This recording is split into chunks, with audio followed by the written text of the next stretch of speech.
In this guide, I'm going to show you how you can turn on aim assist here in Arc Raiders. Before we do dive into this guide, if you do find it helpful, make sure to like the video and subscribe to the channel with all notifications on. It really does help out the channel and lets us know that you want more content like this.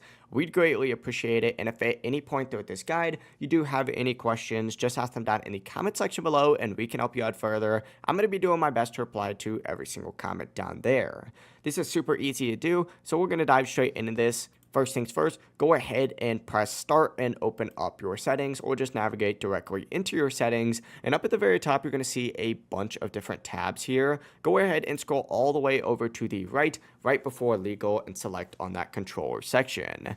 Now up at the top of this menu, you're actually going to see an option for aim assist right here. Make sure this is turned on, especially if you're playing on console. It's going to help your aim snap a lot more naturally to targets and make aiming feel a lot smoother. On PC, I would still recommend turning this on. If you are playing on a controller, it's not as strong as that console aim assist, but it is still pretty good and definitely worth doing. Because once again, it's going to help your aim snap a lot more naturally to targets, and it's going to make your aiming feel a lot smoother. Overall, that's really all there is to it. If you guys did find this guide helpful, make sure to like the video and subscribe to the channel with all notifications on. It really does help the channel and lets us know that you want more content like this. We'd greatly appreciate it. And if at any point throughout this guide you do have any questions, just ask them down in the comment section below and we can help you out further. I'm going to be doing my best to reply to every single comment down there. Have a great rest of your day though. Peace.